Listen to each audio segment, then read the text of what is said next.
Hello there. Today we're going to be looking at peer coaching foundations, and in particular looking at the subjects of how do we build peer coaching relationships that are really authentic and real, and how do we build accountability in those relationships that's a positive motivation for us rather than a fear factor. So let's look at authenticity first. How do we build authentic relationships? I'm sure for all of us, when we look back over those relationships where we feel like when we meet with that person we pick up where we left off, those are the kind of relationships that we know are authentic, where we don't need to pretend, where we can be really honest. Now for most of us, those kind of relationships are too few and far between, and often that's because we tend to approach our relationships from what we call a trust paradigm kind of mindset. And what we mean by that when we say trust paradigm is that we get authentic a little bit at a time, whereby trust is built only when it feels safe for us. So that it's a self-centered approach to relationships where we'll only open up and be vulnerable and build trust as it feels safe for us. And that's the only time when we want to get out of our comfort zones. The opposite of that is what we like to call the love paradigm, which isn't necessarily about romantic relationships in any sense, but it's about where we lead in authenticity by taking a risk ourselves, whereby we open up, take that risk for the sake of building a relationship of trust with the other person. In other words, we're the first one to take the risk. And that's what we really want to look at today. That's what we want to encourage you to do in your peer coaching relationships. And it is already, in fact, something that you've already done on Grow in the River of Life exercise, where you've all chosen to take that step of being vulnerable in front of other people that you don't necessarily know very well.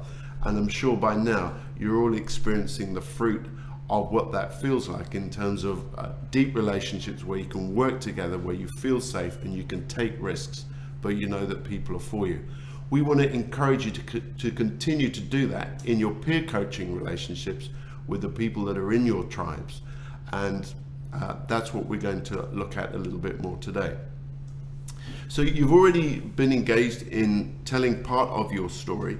What we're going to be doing in one of the first exercises in your peer coaching pairs is, in one sense, going back over the River of Life and sharing your story again, just with that other person. But we want you to look at 4 particular aspects of what authentic storytelling really looks like, in a way that's going to build that relationship rather than just repeat information you've already shared. So if you're looking at the slide, you'll see there that the number 1 on those things is sharing stories that are significant to you. So what we're talking about here is something that you've really cared about, something that impacted you.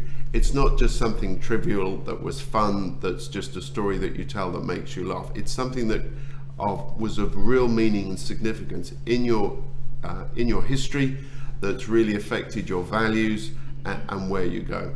So number 1, when you're retelling your River of Life story, focus in on events that now you look back on and you can see that they're really significant. The second aspect is sharing stories that are specific. In other words, your story has concrete details that make it real and reveal that it's specific to you in a way that it's not just vague generalities like, when we were growing up we had problems in our family kind of thing. Now, in terms of actually building something that's authentic, you then need to give actually the details as to what that was like, who the people were in those relationships. Or it doesn't necessarily have to be the tough stuff. When it comes to be sharing the joys, talk about what were the specific details of your story.